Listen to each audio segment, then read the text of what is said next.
আসসালামু আলাইকুম ভিউয়ার্স, আপনাদের সবাইকে ওয়েলকাম জানাচ্ছি আমার নতুন আরও একটি ব্লগ দেখার জন্য। ব্লগটাতে আজকে আমি আপনাদের সাথে একটা রেসিপি শেয়ার করব।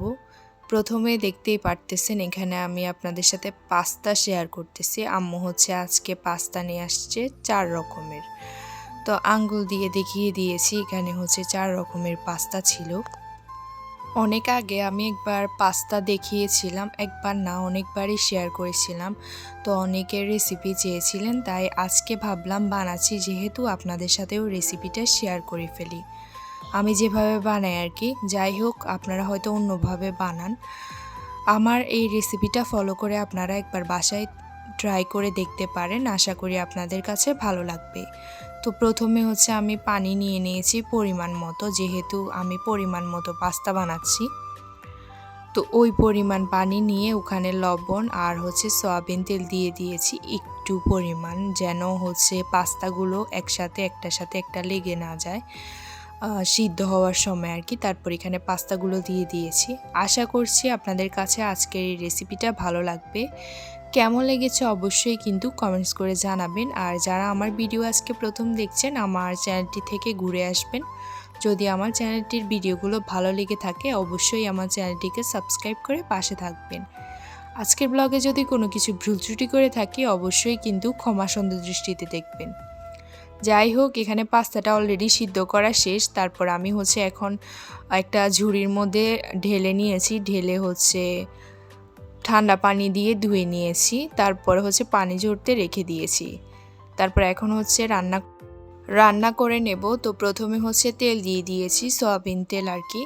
তারপর এখানে হচ্ছে মুরগির মাংসগুলো দিয়ে দিয়েছি, আর হচ্ছে একটু আদা আর একটু রসুন বাটা দিয়ে দিয়েছি, যেন মাংসটা ভালো করে সিদ্ধ হয়ে যায় আর কি।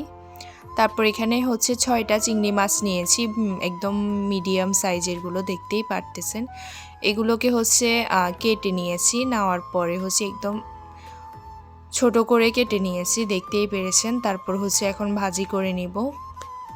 তারপর এখানে হচ্ছে লেবুর রস দিয়ে দিয়েছি পরিমাণ মতো। এর মধ্যে কিন্তু আমি রসুন কুচি দিয়ে দিয়েছি। রসুন কুচিটা আপনারা আপনাদের ইচ্ছা হলে দিতে পারেন, আমাদের কাছে হচ্ছে খেতে ভালো লাগে, ওই জন্য দিলাম আর কি।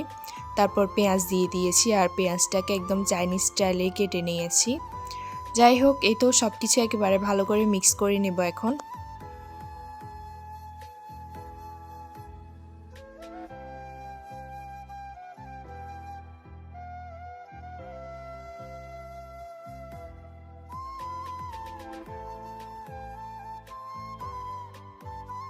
পাস্তার মধ্যে যে সসটা দিব, এটা এখন রেডি করে নিচ্ছি। তো প্রথমে হচ্ছে টমেটো সস নিয়ে নিয়েছি পরিমাণ মতো।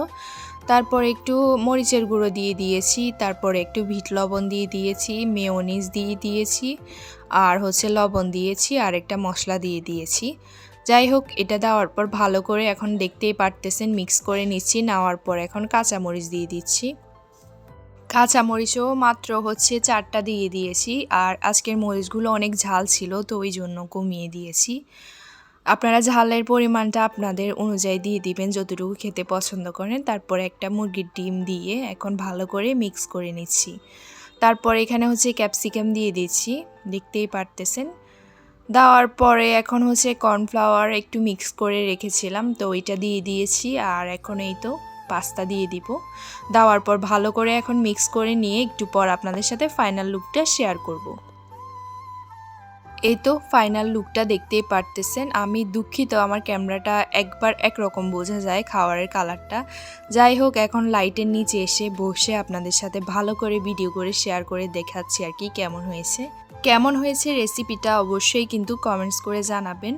এখানে হচ্ছে খালামণি লিচু পাঠিয়েছিল, তো ওইটাও আজকের ব্লগে অ্যাড করে দিয়েছি, এটা পরের দিন ছিল আর কি। যাই হোক, এখানে হচ্ছে লিচু পাঠিয়েছে, এই যে দেখতেই পারতেছেন। তো আম্মু সব কিছু একবারে প্যাকেট থেকে বের করে নিচ্ছিল।